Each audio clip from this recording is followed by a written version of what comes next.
students, how are you? Hope you all are safe and sound at home. Today we are going to talk about F block elements. ठीक है, हमने D block completely पढ़ लिया है. आज हम बात करेंगे F block elements की. सबसे पहले you should know जो F block elements हैं उनको हम इनर ट्रांजिशन एलिमेंट्स कहते हैं और उसका क्या रीज़न है. ठीक है बेटा, आपने पढ़ा है कि S और P ब्लॉक में जो वैलेंस इलेक्ट्रॉन्स हैं वो कहाँ एंटर करते हैं.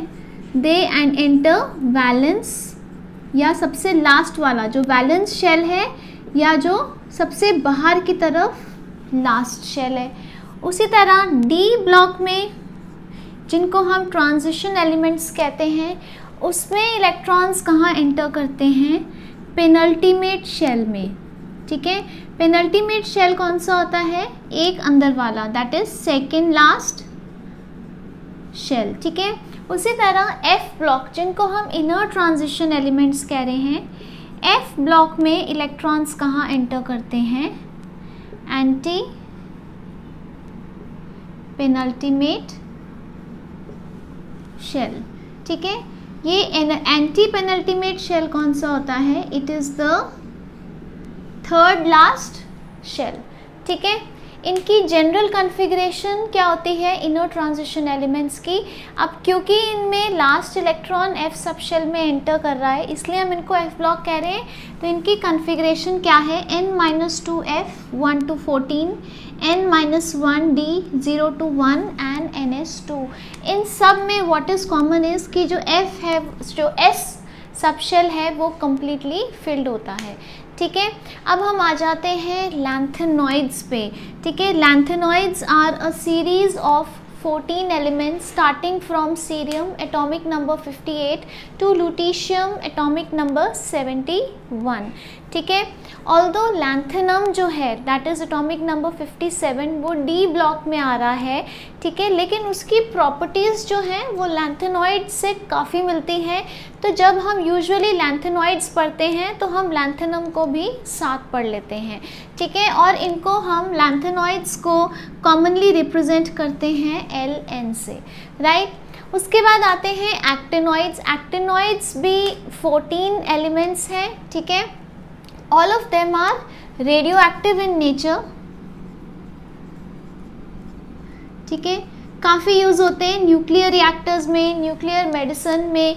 ठीक है, और एक्टिनॉइड्स जो हैं ये कहाँ से कहाँ तक हैं, they are from thorium to lawrencium. Thorium atomic number 90 and lawrencium atomic number 103.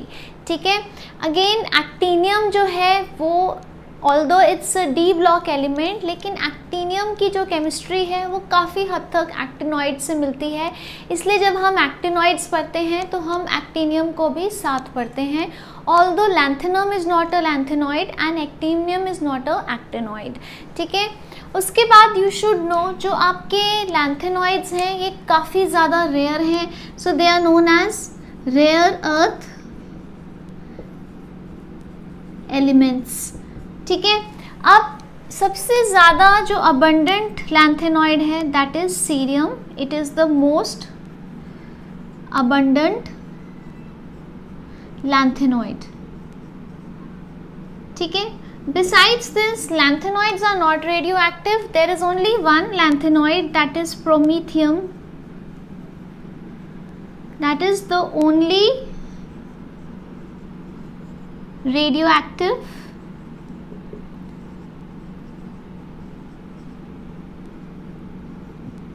Lanthanoid. ठीक है, लैंथेनॉइड्स की स्टडी काफ़ी इजी है क्योंकि इनकी ज़्यादा ऑक्सीडेशन स्टेट्स नहीं हैं. वेयरएज एक्टिनॉइड्स की केमिस्ट्री पढ़ना थोड़ा सा ज़्यादा कॉम्प्लेक्स होता है. ठीक है, because they have a whole lot of oxidation states. ठीक है, अब हम आ जाते हैं लैंथेनॉइड्स को और डिटेल में पढ़ेंगे. शुरू करते हैं इनकी इलेक्ट्रॉनिक कॉन्फ़िगरेशन से. ठीक है, इसका आप स्क्रीनशॉट ले लीजिए. Okay, now we are going to look at some properties of lanthanoids. ये आपके NCERT का टेबल है. ठीक है, तो let's look at these lanthanoids. यहाँ से शुरू होते हैं सीरियम से. मैंने यहाँ लैंथेनम भी डाल दिया है ताकि आप इसकी केमिस्ट्री को कंपेयर कर सको. ठीक है। नाउ सबसे पहले you should know that lanthanoids are silvery white metals, और अगर इनको एक्सपोज कर दिया जाए एयर में तो ये काले पड़ जाते हैं, that is they tarnish in air because of the formation of oxides, ठीक है। उसके बाद आ जाता है about hardness, they are very hard, जैसे जैसे एटॉमिक नंबर बढ़ता है इनकी हार्डनेस बढ़ती जाती है। There is this metal samarium which is the hardest metal, ठीक है।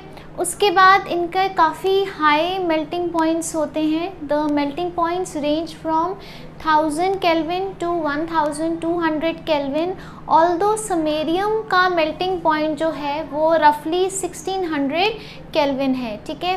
टिपिकली मेटालिक हैं ये नेचर में, ठीक है। They are good conductors of heat and electricity, ठीक है। इनके जितने भी ट्राईवेलेंट आयंस हैं they are coloured except for few exceptions, ठीक है। कलर्ड क्यों हैं? बिकॉज सेम रीज़न जो हमने डी ब्लॉक में पढ़ा था। क्या होता है इसमें, क्या होता है, there is a crystal field splitting, crystal field splitting, that is जब ऑपोजिटली चार्ज्ड आयंस इनको अप्रोच करते हैं टू फॉर्म कंपाउंड्स, जो F सबशेल है जिसमें क्या है 7 ऑर्बिटल्स हैं, इट स्प्लिट्स इनटू 2, ठीक है। 3 सबशेल्स की एनर्जी इनसे ज़्यादा हो जाती है, 3 ऑर्बिटल्स की एनर्जी F सबशेल से ज़्यादा हो जाती है, और 4 ऑर्बिटल्स की एनर्जी F सबशेल से कम हो जाती है, ठीक है। और जब इस पे विजिबल लाइट पड़ती है तो क्या होता है, इलेक्ट्रॉन्स इस लाइट में से एनर्जी एब्जॉर्ब कर लेते हैं और नीचे वाले सेट से ऊपर वाले सेट पे जंप कर जाते हैं, ठीक है। तो जो बाकी एनर्जी वाइट लाइट में बच जाती है, जिसको हम रेजिडुअल एनर्जी कह सकते हैं या कॉम्प्लीमेंट्री कलर्स कह सकते हैं, वो हमें दिखता है उस कंपाउंड का कलर। इसमें एक्सेप्शंस दी हैं मैंने, La3 positive and Lu3 positive, ठीक है। If you look at La3 positive, although it's not a lanthanoid, but question आ सकता है, can you see the configuration, La3 positive is 4f0, that means F में electron है ही नहीं, है ना, तो इसलिए कुछ जंप करने को है ही नहीं, तो इसमें it is not coloured. Similarly अगर आप देखो ल्यूटीशियम 3 पॉजिटिव, ठीक है। So let's look at lutetium 3 positive, can you see it is having 4f4 configuration, ठीक है, right, and it is having 4f14 configuration। 4f14 configuration मतलब सारे ऑर्बिटल्स completely filled हैं, तो इलेक्ट्रॉन नीचे से जंप करके ऊपर कहाँ जाएगा, ऊपर जाने के लिए जगह ही नहीं बची, ठीक है। Is it clear to you? So most of the trivalent ions are coloured, but जहाँ पे 4f0 या 4f14 स्टेट आ जाएगी, आप कन्फिग्रेशन में देख रहे हो, there are few places where we have 4f14 and few places where we have 4f4 state. तो अगर आयन उस स्टेट में है तो वो कलर्ड नहीं होगा, ठीक है। Next we come to magnetism. अब मैग्नेटिज्म में मैंने आपको बताया था कि जब आपके पास आयन में अनपेयर्ड इलेक्ट्रॉन्स होते हैं, it is paramagnetic, and when it has paired electrons it is diamagnetic, okay. So इसमें भी यू शुड नो, इसमें मोस्टली सारे आयंस जो हैं लैंथेनॉइड्स के, they are paramagnetic in nature, except जिनके F0 टाइप हैं जिसमें इलेक्ट्रॉन है ही नहीं, दैट इज जैसे La3 पॉजिटिव हो गया, ठीक है, लैंथेनम। उसके बाद Ce4 पॉजिटिव हो गया, ठीक है, ये दो, ठीक है। लैंथेनॉइड्स में आ गया आपका सीरियम, और वैसे just for your information lanthanum भी, जब लैंथेनम 3 पॉजिटिव ऑक्सीडेशन स्टेट में है और सीरियम जो है 4 पॉजिटिव ऑक्सीडेशन स्टेट में है, it is diamagnetic in nature, actually it does not have any unpaired electrons. उसके बाद जैसे आपका यहाँ पे आ गया यटरबियम, ठीक है, इसकी कौन सी ऑक्सीडेशन स्टेट है, 2 positive. Let's look at the 2 positive oxidation state, 4f14, so paired electrons, ठीक है, and lutetium 3 positive oxidation state, again 4f14, ठीक है। तो ये दो ऑक्सीडेशन स्टेट्स में भी अगेन कम्प्लीटली फिल्ड है, that means all are paired electrons. तो इनके अलावा जो बाकी सारे आयंस होंगे वो क्या होंगे, they will be paramagnetic in nature. ठीक है, इसका आप स्क्रीनशॉट ले लीजिए। अभी हम और डिटेल्स में कन्फिग्रेशन को यूज़ करके डिफरेंट ऑक्सीडेशन स्टेट्स पढ़ेंगे। ओके, हमने जनरल इलेक्ट्रॉनिक कन्फिग्रेशन पढ़ी थी। What was the configuration, n-2f 1 to 14, n-1d 0 to 1 and ns2। ठीक है, अब मैंने आपको क्या बताया था कि लैंथेनॉइड्स और एक्टिनॉइड्स में f सब शेल भरता है। तो f कहाँ से शुरू होता है, 4f से। तो लैंथेनॉइड्स की जनरल कन्फिग्रेशन होती है 4f 1 to 14, 5d 0 to 1 and 6s2। ठीक है, आप यहाँ भी देख रहे हो कि सब जगह आपको 6s सारा भरा हुआ दिख रहा है, 6s2, और 4f में 1 से लेके 14 तक 1 to 14 इलेक्ट्रॉन्स हैं, 5d सब जगह नहीं है। ठीक है, so you have 5d only in cerium. ठीक है, then you have in gadolinium and ड्यूटीशियम, सिर्फ 3 में जो है वो 5d है। ठीक है, उसमें 1 इलेक्ट्रॉन है। ओके, नाउ सबसे ज़्यादा इम्पॉर्टेंट है इसकी ऑक्सीडेशन स्टेट्स। सबसे कॉमन ऑक्सीडेशन स्टेट लैंथेनॉइड्स की क्या है, +3 ऑक्सीडेशन स्टेट। ठीक है, क्लियर है। अब +2 और +4 ऑक्सीडेशन स्टेट्स भी हाउएवर दे डिस्प्ले। ठीक है, किस केस में, जिस केस में आपके पास 4f0 that is empty orbital आ रहा है इलेक्ट्रॉन लूज करने के बाद, या 4f7 that is half filled orbital आ रहा है, या 4f14 कम्प्लीटली फिल्ड ऑर्बिटल आ रहा है, उस स्टेट में +3 के अलावा ये एलिमेंट्स +2 या +4 ऑक्सीडेशन स्टेट भी डिस्प्ले करते हैं। ठीक है, right. So let's look at some examples in this. For example अगर आप देखो सीरियम, ठीक है, सीरियम में हम यहाँ सीरियम की कन्फिग्रेशन देखते हैं, +4 ऑक्सीडेशन स्टेट में 4f0 आ रहा है, दैट इज़ एम्प्टी सबशेल। तो इसमें +3 के अलावा सीरियम +4 स्टेट में ज़्यादा स्टेबल तरीके से एग्जिस्ट कर रहा है। ठीक है, उसी तरह if you look eight europium, that is this is europium, इसमें 2 पॉजिटिव ऑक्सीडेशन स्टेट में, और टर्बियम में 4 पॉजिटिव ऑक्सीडेशन स्टेट में they are becoming half filled. तो इनमें +2 और +4 ऑक्सीडेशन स्टेट्स भी पॉसिबल हैं। उसी तरह एक और देख लेते हैं, जैसे यटरबियम है, इसमें if you see in ytterbium the +2 oxidation state has fully filled orbital, so इसमें +2 ऑक्सीडेशन स्टेट भी डिस्प्ले कर रहा है। ठीक है, इसमें but on the whole only these 3 oxidation states are displayed. D block की तरह बहुत सारे नहीं करता। ठीक है, the reason for only few oxidation states, the reason for few oxidation states, क्या reason है, that energy difference is substantial। ठीक है, there is a substantial energy difference, substantial energy difference between 4f 5d and 6s। ठीक है, यही एक point है जो इसको एक्टिनियम से बहुत डिफरेंट बनाता है। एक्टिनियम में क्या होता है, 5f 6d एंड 7s के बीच में ज़्यादा एनर्जी डिफरेंस नहीं होता, इसलिए वो बहुत सारी ऑक्सीडेशन स्टेट्स जो हैं वो डिस्प्ले करते हैं। ठीक है, अब हम आते हैं एक बहुत important concept, that is lanthanoid contraction. ठीक है, lanthanoid contraction, very very important. ठीक है, नाउ हमने डी में भी पढ़ा था, एक बार हम फिर पढ़ते हैं, व्हाट इज़ लैंथेनॉइड कॉन्ट्रैक्शन।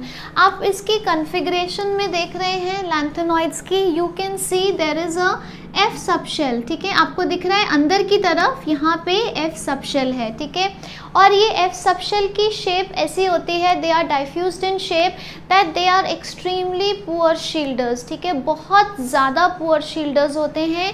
ठीक है, इसलिए व्हाट इज़ हैपनिंग, जो न्यूक्लियस है यहाँ पे, ठीक है, जो न्यूक्लियस है वो बाहर वाले इलेक्ट्रॉन्स को बड़ी आसानी से अपनी तरफ खींच लेता है, that is the nuclear charge जो है, अफेक्टिव न्यूक्लियर चार्ज काफ़ी ज़्यादा होता है, क्योंकि जो अंदर की तरफ आपका एफ सबशेल है वो अपना काम जो है वो निभा नहीं पा रहा, it is not able to shield the valence electrons from the nucleus, ठीक है। So the nuclear charge as you go across a period in lanthanoids, आपने देखा होगा कि साइज़ में ज़्यादा एक तो डिफरेंस नहीं है, ठीक है, राइट, और ऊपर से ये काफ़ी ज़्यादा हार्ड है, हाई डेंसिटी है। इस सब का रीज़न क्या है कि लैंथेनॉइड कॉन्ट्रैक्शन है, ठीक है। दैट इज़ जो न्यूक्लियर चार्ज है, इफेक्टिव न्यूक्लियर चार्ज ज़रूरत से ज़्यादा है, क्योंकि जो बीच में ये F सबशेल आ गया, it is a poor shielder, ठीक है। अब इस लैंथेनॉइड कॉन्ट्रैक्शन की एक बहुत बड़ी इम्प्लीकेशन है, ठीक है, very important implication of lanthanoid contraction. What is it? It is कि जो आपका 4D एंड 5D सीरीज़ हैं उसमें there is not much of a difference in size, not much of a difference in size. और इसी lanthanoid contraction की वजह से हमने पढ़ा था जो 5D सीरीज़ हैं उनकी density is the highest, so they are highly dense, ठीक है। So this is lanthanoid contraction. आपको डायरेक्ट क्वेश्चन आ सकता है, ठीक है, that is the increase in effective nuclear charge, ठीक है, right, when you study the lanthanoids across a period because of the presence of F subshells, ठीक है, right, which are very poor shielders. और इसका सबसे इम्पॉर्टेंट कॉन्सिक्वेंस क्या है lanthanoid contraction का, कि इसकी वजह से जो आपकी 4D सीरीज़ है और 5D सीरीज़ है उसकी केमिस्ट्री जो है वो बिल्कुल सेम हो जाती हैं, they are almost similar in size. क्योंकि इनका साइज़ सिमिलर है इसी की वजह से हम इनको अलॉयज़ की तरह यूज़ कर सकते हैं, ठीक है। So they can be use to make alloys because size same है, ठीक है। और साइज़ सेम होने की वजह क्या है? लैंथेनॉइड कॉन्ट्रैक्शन, ठीक है। So this is about lanthanoids, इसका स्क्रीनशॉट ले लीजिए। ओके, अब आ जाते हैं हम लैंथेनॉइड्स के यूजेस पे, ठीक है। सबसे इम्पॉर्टेंट यूज़ क्या है? ये एक स्पेशल अलॉय स्टील बनता है, बहुत इंपॉर्टेंट है because it is very hard, ठीक है, जिससे प्लेट्स एंड पाइप्स बनते हैं। वेरी वेरी इंपॉर्टेंट क्वेश्चन जो आपका आया हुआ है, एनडीए में भी आया है, that is misch metal. Now what is misch metal? It is an alloy जहाँ पे लैंथेनॉइड जो मेटल है वो 95% है और जो लोहा है that is iron, that is 5%, और ट्रेसेस हैं कुछ एलिमेंट्स की जैसे sulphur, carbon, calcium and aluminium, ठीक है। एक specific type of misch metal है जिसमें मैग्नीशियम यूज़ होता है as a metal in place of iron, and that misch metal is used for making bullets, shells and lighter flint. This is the question which has come कि bullets किसकी बनती हैं, ठीक है। उसके बाद कुछ मिक्स्ड ऑक्साइड्स हैं लैंथेनॉइड्स की जो बहुत अच्छी कैटलिस्ट्स हैं, बहुत कॉमन एग्जांपल है, it is used in petroleum cracking, that is जब हम पेट्रोलियम से डिफरेंट यूनिट्स निकालते हैं, जैसे हम पेट्रोल, डीजल, केरोसिन एक्सट्रैक्ट करते हैं। उसके बाद आ जाता है इंडिविजुअल लैंथेनॉइड ऑक्साइड्स जो हैं वो टीवी स्क्रीन्स में यूज़ होती हैं मोस्टली, ठीक है। So this is about lanthanoids, ठीक है। इसका आप अच्छे से स्क्रीनशॉट ले लीजिए और नोट्स बना लीजिए। Okay, so we have covered lanthanoids, now we are going to talk about actinoids. मैंने आपको पहले भी बताया था लैंथेनॉइड्स के नीचे होते हैं एक्टिनॉइड्स, और इनकी एक्चुअल प्लेस क्या है?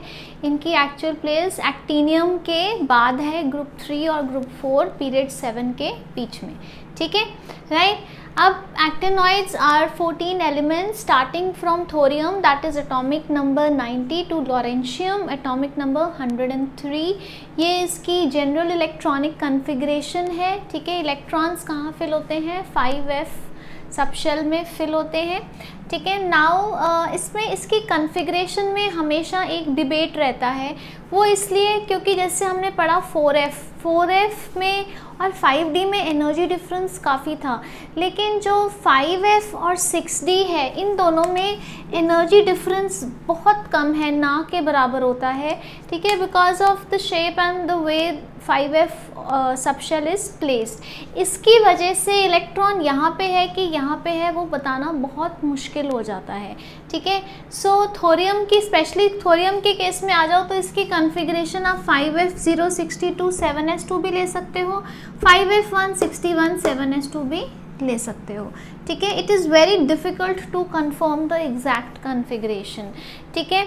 उसके बाद जैसे लैंथेनॉइड्स में इन एनी केस कोई भी कन्फिग्रेशन हो 6s वॉज ऑलवेज 6s2, उसी तरह यहाँ भी एक्टिनॉइड्स में 7s2 है, 7s कम्प्लीटली फिल्ड होता है, ठीक है। वेरी इंपॉर्टेंट डिफरेंस, क्योंकि लैंथेनॉइड्स में 4f 5d और 6s में एनर्जी डिफरेंस काफ़ी था, तो इसलिए oxidation state was limited to +3 and only in case of जहां आपको F0 या F7 या F14 का केस दिख रहा था वहां +2 और +4 ऑक्सीडेशन स्टेट भी एग्जिबिट हो रही थी, ठीक है, राइट।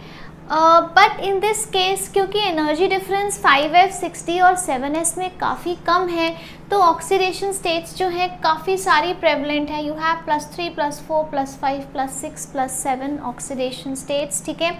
थोरियम की एक ही ऑक्सीडेशन स्टेट होती है, कौन सी होती है? +4, ठीक है। उसके बाद actinoid contraction is more than lanthanoid contraction, ठीक है। 5f being more spacious then 4f, ठीक है, राइट। शेप ज़्यादा डिफ्यूज्ड है, स्क्रीनिंग इफेक्ट 5f का 4s से भी बुरा है, ठीक है। So one of the reasons why actinoid contraction is more than lanthanoid contraction, ठीक है। उसके बाद आ जाते हैं जस्ट लाइक लैंथेनॉइड्स, एक्टिनॉइड्स के आयन्स भी कलर्ड होते हैं। सेम रीज़न है कि जब एक ऑपोजिटली चार्ज्ड आयन उसको अप्रोच करता है कंपाउंड बनाने के लिए, there is a crystal field splitting, ठीक है। Originally F subshell was a degenerate subshell having 7 orbitals, it splits into 2 sets. एक सेट जो है 4 ऑर्बिटल्स का, उसकी एनर्जी F सबशेल से कम हो जाती है, और एक सेट जो है 3 ऑर्बिटल्स का, उसकी एनर्जी ज़्यादा हो जाती है, ठीक है। So now when visible light falls on these electrons, तो इलेक्ट्रॉन्स जो लोअर सेट से ऊपर वाले सेट में जंप करते हैं कुछ एनर्जी एब्जॉर्ब करके, और जो रेजिडुअल एनर्जी या कॉम्प्लीमेंट्री कलर है वो हमें उसका आयन का कलर दिखता है, ठीक है। So same reason, right. उसके बाद सिल्वरी अपीयरेंस है, another point of difference, they are highly reactive, इतने रिएक्टिव हैं दैट जब इन पे बॉइलिंग वाटर डाला जाए, so they are going to react with boiling water and they will give a mixture of oxides and halide and hydrides, sorry, ठीक है। they even react with HCl, ठीक है, बट नॉट विद HNO3। क्यों? क्योंकि HNO3 डालते ही क्या show करते हैं ये? पैसिविटी। आपको पता है ना पैसिविटी क्या होती है, ये हमने एल्यूमिनियम में भी पढ़ी है, ठीक है, आयरन में भी पढ़ी है। पैसिविटी इज़ कि जब आप इसके ऊपर नाइट्रिक एसिड डालोगे तो ये अपने ऊपर एक ऑक्साइड की लेयर बना लेगा जिससे रिएक्शन है रुक जाएगा, ठीक है। So same is shown by actinoids, ठीक है। उसके बाद एक बड़ा इंपॉर्टेंट पॉइंट आ जाता है कॉम्प्लेक्स फॉर्मेशन। जैसे D block elements complex compounds बनाते हैं, ये भी कॉम्प्लेक्स कंपाउंड्स बनाते हैं, ठीक है। लैंथेनॉइड्स भी बनाते हैं एंड एक्टिनॉइड्स भी बनाते हैं, दोनों ही कॉम्प्लेक्सेस बनाते हैं। बट एक्टिनॉइड्स की टेंडेंसी अगेन F5F इतना डीप सीटेड नहीं है जितना 4F है, ठीक है। इसलिए एक्टिनॉइड्स की टेंडेंसी कॉम्प्लेक्सेस बनाने की ज़्यादा है एज कम्पेयर टू लैंथेनॉइड्स, ठीक है, right. So take a screenshot of this. Now very important, let's come to points of similarities and differences between lanthanoids and actinoids. I am sure you all know by now, ठीक है। सबसे पहले आ जाते हैं similarities. दोनों में F orbitals भरते हैं, ऑल्दो इसमें 4F और उसमें 5F सबशेल भर रहा है, ठीक है। दोनों की मोस्ट कॉमन ऑक्सीडेशन स्टेट कितनी है? +3 है, ठीक है। दोनों के आयंस काफ़ी सारे कलर्ड होते हैं बिकॉज ऑफ FF ट्रांजिशंस या क्रिस्टल फील्ड स्प्लिटिंग, ठीक है, राइट। दोनों में ही कलर्ड कौन से नहीं होते? दोनों में ही कलरलेस कौन से होते हैं? अगर आप देखा जाए कॉमन कलरलेस इन बोथ कौन से होते हैं? जिसमें F0 या F14 कन्फिग्रेशन होती है वो कलर्ड नहीं होते, ठीक है, right. And then they are paramagnetic except for again you know F0 and F14 configuration, उसमें भी सेम है, ions are paramagnetic except for F0 F14. But okay, एक छोटी सी चीज़ है यहाँ पे, पॉइंट ऑफ डिफरेंस क्या आता है, सिंस आई टोल्ड यू कि इसके एनर्जी लेवल्स जो हैं कौन कौन से 6D और 5F, उनमें डिफरेंस बहुत कम है, तो इसकी मैग्नेटिक प्रॉपर्टीज़ डिटर्मिन करना बहुत मुश्किल हो जाता है, क्योंकि इसकी कॉन्फ़िगरेशन ही डिटर्मिन करना मुश्किल है. ठीक है, right. Okay, now next, they are highly reactive, they are also highly reactive. ये भी कॉम्प्लेक्स कंपाउंड्स बनाते हैं, ये भी कॉम्प्लेक्स कंपाउंड्स बनाते हैं, और इंडिविजुअली इस मेटल की भी सिल्वरी वाइट अपीयरेंस है और उनकी भी सिल्वरी वाइट अपीयरेंस है इन देयर नेटिव स्टेट. ठीक है, अब आ जाते हैं points of difference. You know this by now, इसमें बहुत कम ऑक्सीडेशन स्टेट्स एग्जिबिट करते हैं. ठीक है, because there is a lot of difference in the energy levels of 4F and 5D, और यहाँ पे 5F एंड 6D के बीच में ज़्यादा डिफरेंस नहीं है एनर्जी में, इसलिए ये काफ़ी सारी ऑक्सीडेशन स्टेट्स एग्जिबिट कर सकते हैं. ठीक है, उसके बाद आ जाते हैं कि लैंथेनॉइड कॉन्ट्रैक्शन भी है और एक्टिनॉइड भी है, बट मैग्नीट्यूड में काफ़ी डिफरेंस है. लैंथेनॉइड कॉन्ट्रैक्शन का मैग्नीट्यूड बहुत कम है और एक्टिनॉइड का बहुत ज़्यादा है. उसके बाद आपको पता ही है, सारे एक्टिनॉइड्स जो हैं वो रेडियो एक्टिव है, लेकिन एक ही लैंथेनॉइड रेडियो एक्टिव है, दैट इज़ प्रोमीथियम. ठीक है, उसके बाद आ जाते हैं कि लैंथेनॉइड्स की कॉम्प्लेक्स बनाने की टेंडेंसी है, उसकी भी है, लेकिन इसकी काफ़ी ज़्यादा है और इसकी कम है.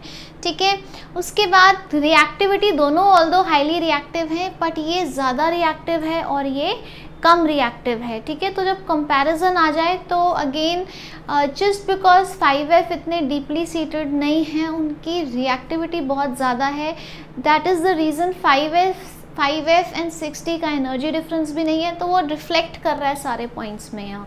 ठीक है, राइट. उसके बाद आ जाता है, ये ऑक्सो एनायंस नहीं बनाते और ये ऑक्सो एनायंस बनाते हैं. ठीक है, so these are some of the similarities and differences between lanthanoids and actinoids. Competitions में आपको क्वेश्चन आ सकता है, स्टेटमेंट बेस्ड 4 स्टेटमेंट्स दी होंगी, पूछेंगे विच इज़ नॉट ट्रू और which one is the only one which is true about lanthanoids and actinoids. ठीक है, इसके बिसाइड्स अगर आप एक्टिनॉइड्स के यूजेस देखो तो बीइंग रेडियो एक्टिव बहुत इंपॉर्टेंट है. कहाँ यूज़ होता है? न्यूक्लियर रिएक्टर्स में. ठीक है, कौन कौन से होते हैं न्यूक्लियर रिएक्टर्स में यूज़? जैसे आपके पास आ गया यूरेनियम, आ गया थोरियम, आ गया प्लूटोनियम, आ गया, वो सारे क्या हैं? They are all actinoids. ठीक है, उसके बाद न्यूक्लियर मेडिसिन में भी यूज़ हो सकता है, ट्रेसर टेक्निक्स में यूज़ हो सकता है. ठीक है, so these are some of the uses. ठीक है, so that finishes our D and F block elements. ठीक है, there is a lot of doubt in the minds of students कि भाई ये टॉपिक हट गया है, वो हट गया, ये करें ना करें. Okay, when you are preparing for boards you have to strictly go by the revised syllabus, but please remember जो आपका हायर एम है वो क्या है? कॉम्पिटिशन्स, बिकॉज बोर्ड्स के marks will not get you into engineering stream. ठीक है, और मेडिकल स्ट्रीम आपको JEE और नीट देना ही पड़ेगा, है ना. तो उसके लिए आपको जितना भी आपका ओल्ड NCERT सिलेबस है A to Z सारा पढ़ना पड़ेगा, और मैं आपको सारा पढ़ा रही हूँ. और लाइकवाइज मैंने आपको पहले भी कहा था कि आप पहली सीढ़ी के बाद चौथी सीढ़ी चढ़ोगे तो फिर आप गिर जाओगे. तो you have to learn all the concepts. ठीक है, but you just have to do smart studying while you are preparing for boards. ठीक है, so that brings us to the end of this video lecture and also to the end of this chapter of D and F block elements. बहुत ध्यान से आप इसके notes बनाइए. ठीक है, and stay home and stay safe. Take a screenshot of this. Thank you.